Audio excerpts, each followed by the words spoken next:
Shalom à vous tous qui aimez la vérité. Le 8e mensonge que nous allons démolir est celui selon lequel les disciples de Yeshua HaMashiach seraient des chrétiens. Nous avons déjà vu que, dans des textes grecs, les mortels ont ajouté un mensonge dans 1 Jean 5 verset 7, et nous avons vu que dans le Codex Sinaiticus qui est le manuscrit grec les plus anciens, ce mensonge de 1 Jean 5 verset 7 ne s'y trouve pas. Maintenant, nous allons voir que les disciples de Yeshua HaMashiach ne furent jamais appelés chrétiens dans les Écritures. Le mot chrétien vient du grec Christianos. Le mot Christianos vient de Christos. Christos signifie Christ. Christ signifie oint. Dans la majorité des textes grecs et les traductions bibliques, le mot chrétien apparaît seulement dans 3 versets qui sont Acte 11 verset 26, Acte 26 verset 28 et 1 Pierre 4 verset 16. Ça peut vous choquer, mais il faut que vous sachiez que le mot christianos ou chrétien n'existe pas dans le plus ancien manuscrit grec. Le plus ancien manuscrit grec, c'est le Codex Sinaiticus. Et dans le Codex Sinaiticus, le mot chrétien n'apparaît pas dans Acte 11 verset 26, ni dans Acte 26 verset 28, ni dans 1 Pierre 4 verset 16. En d'autres mots, quand le Codex Sinaiticus fut écrit, les mortels n'avaient pas encore mis le mot christianos dans les 3 versets où vous lisez le mot chrétien aujourd'hui. Le mot qui est utilisé dans le Codex Sinaiticus, c'est le mot Christianos, qui vient du grec Christos.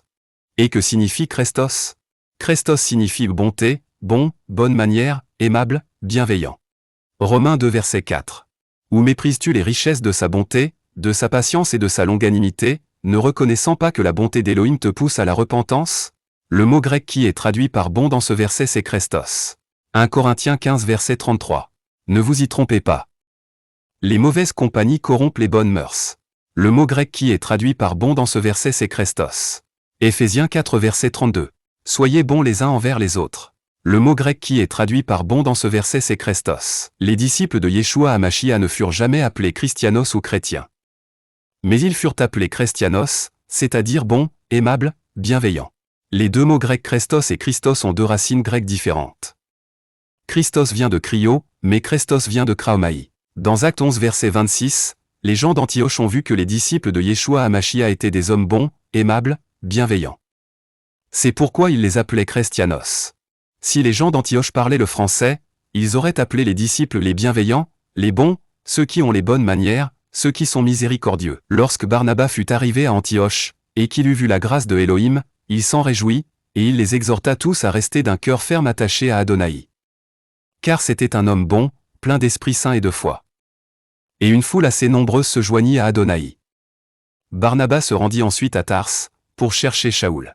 Acte 11 verset 26 Codex Sinaiticus. Et l'ayant trouvé, il l'amena à Antioche. Pendant toute une année, ils se réunirent avec l'assemblée, et ils enseignèrent beaucoup de personnes.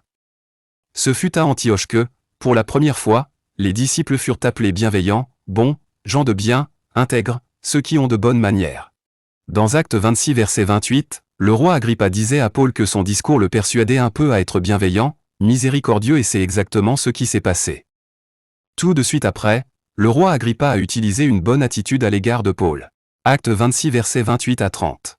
Et Agrippa dit à Paul, « Tu me persuades un peu de devenir miséricordieux. » Le roi, le gouverneur, Bérénice, et tous ceux qui étaient assis avec eux se levèrent, et, en se retirant, ils se disaient les uns aux autres, « Cet homme n'a rien fait qui mérite la mort ou la prison. » Et Agrippa dit à Festus, « Cet homme aurait pu être relâché, s'il n'en eût pas appelé à César. » Dans 1 Pierre 4 versets 15 et 16, Pierre compare les hommes bons et les hommes mauvais. Et il dit aux disciples, « En effet, qu'aucun de vous ne souffre comme meurtrier, ou voleur, ou malfaiteur ou comme se mêlant des affaires d'autrui. Mais si c'est parce qu'il est bienveillant, intègre, bon, qu'il n'en ait pas honte, mais qu'il glorifie Elohim à cet égard. » Les disciples de Yeshua HaMashiach n'ont pas été appelés chrétiens, mais bienveillants, bons, intègres. Par conséquent, l'idée selon laquelle les disciples de Yeshua HaMashiach seraient des chrétiens est un mensonge tout simplement. Gloire à l'Elohim de Israël. Partagez cette vidéo sur ton profil et dans plusieurs groupes s'il vous plaît. Et suivez cette page afin que vous receviez une notification lorsque nous partagerons la prochaine vidéo.